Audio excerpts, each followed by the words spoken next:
What if a laser cutting through the canopy revealed an unknown Amazon, crisscrossed with forgotten cities, roads, and monumental works hidden beneath the dense forest?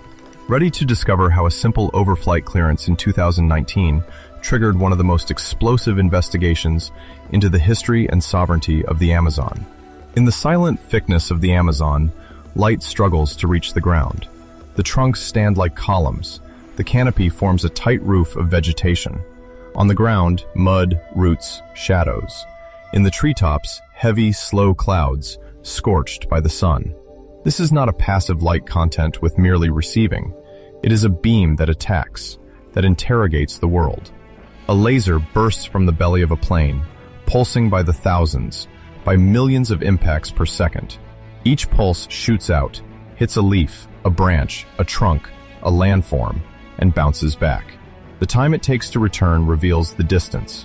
From these back and forths, a point cloud is born, dense as rain, ordered like a grid.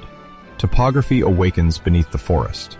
Active remote sensing technology, wavelength, pulse frequency, digital terrain model.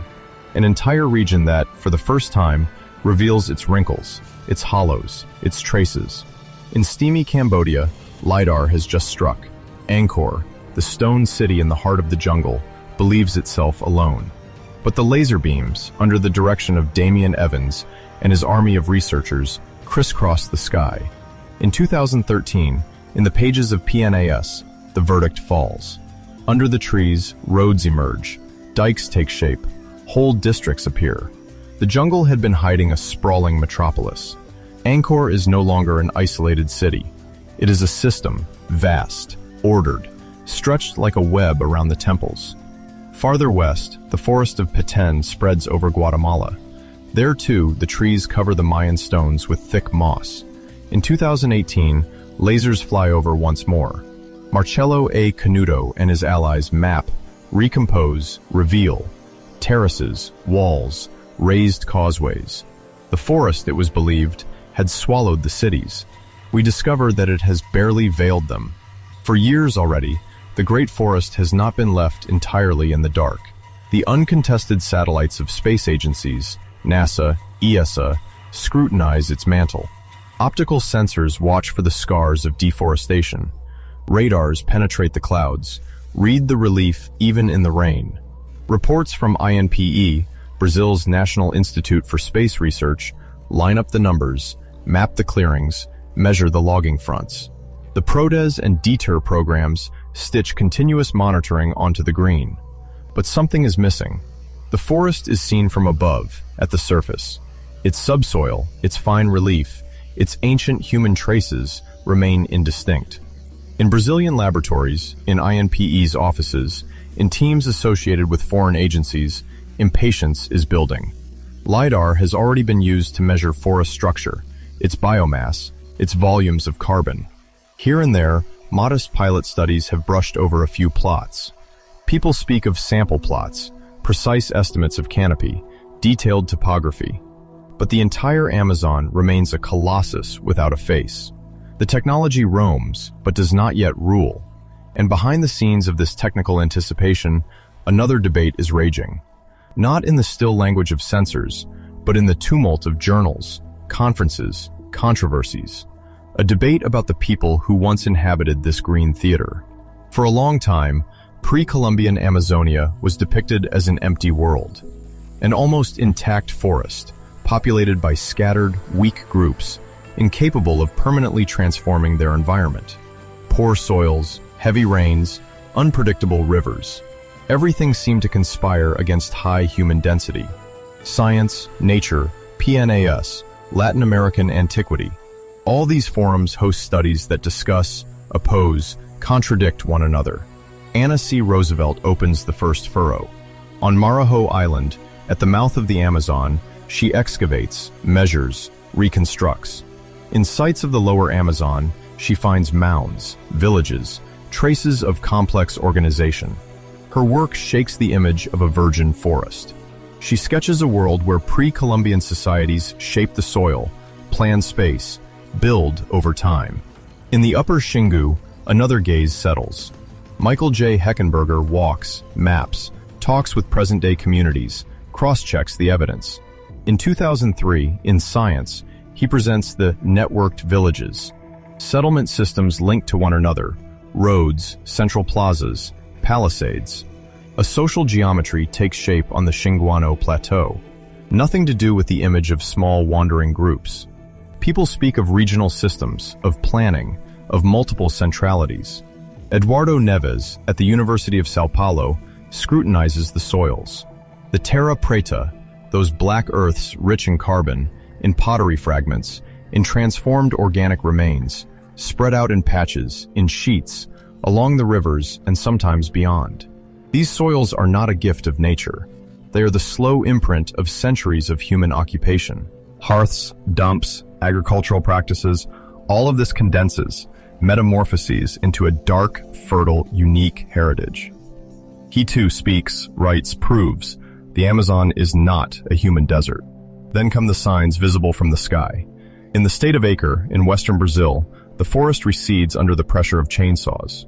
Where the canopy opens, satellites, planes, drones, human eyes see something other than stumps. Geometric shapes appear in the exposed earth. Circles, rectangles, lines, ditches, enclosures. Geoglyphs, regular, immense, sometimes connected to each other. Articles in Antiquity, the Journal of Archaeological Science, and other archaeological journals take up these figures. The ground is visited. The depth of the ditches and the width of the embankments are measured. It becomes clear. These shapes are not natural. They are the signature of ancient engineers, of communities capable of shaping the landscape on a large scale. These discoveries multiply. Acre, Rondonia, Mato Grosso, other regions, offer up to aerial view these scars of earth. The thesis of a sparsely populated Amazon is crumbling, but the puzzle remains incomplete. Today's clearings open only narrow windows onto the immense forest that is still intact. In Brazil, institutions watch over these revelations. The federal universities, USP, UFPA, UFAC, and many others, carry the projects. The Museu Paraense Emílio Goeldi, an old guardian of Amazonian sciences, accumulates collections, surveys, archives.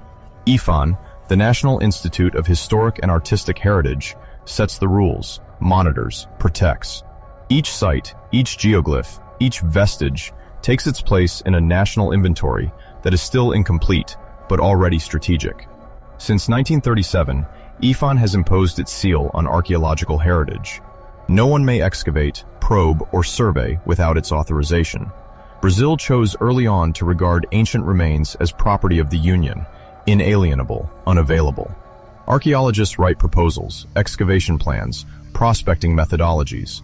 Their fate rests in the hands of committees, directors, civil servants responsible for saying yes or no to contact between shovel, scanner, laser, and earth. Further north, in São José dos Campos, INPE watches over the forest like a silent guard.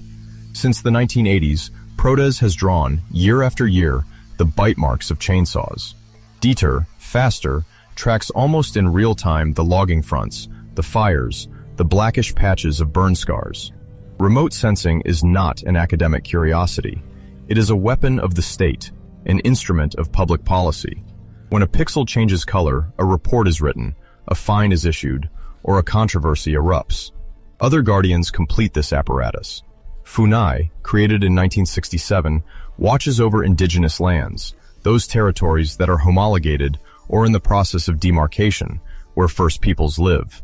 Their rights, engraved in the 1988 Constitution, are rooted in the protection of their lands, their ways of life, their knowledge. Any research that crosses these borders must deal with FUNAI. Consent, authorizations, consultation protocols. One does not fly over the houses, fields, rivers of a people who have already been betrayed too often with impunity. Above this institutional mesh, the law casts its net. The Constitution proclaims the duty to defend the environment. It enshrines indigenous lands as property of the Union for the exclusive use of the peoples who live there. The Forest Code, in its 2012 version, dictates what may be cut down, what must be preserved, what must be replanted. The 2015 laws on access to genetic resources and traditional knowledge regulate any collection, any use, any valorization of living beings and of the knowledge of peoples. Even a lidar survey, which gathers neither leaf nor seed, cannot ignore these intertwined threads.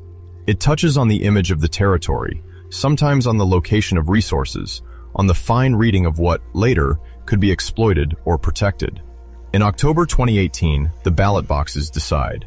Jair Bolsonaro is elected president of Brazil. On January 1, 2019, he takes office, under the attentive gaze of the judges of the Superior Electoral Court, of the cameras of Folha de São Paulo, O Globo, Estadão, and newspapers around the world. His speech is already known. During the campaign, he repeated his promises, his threats, his criticisms.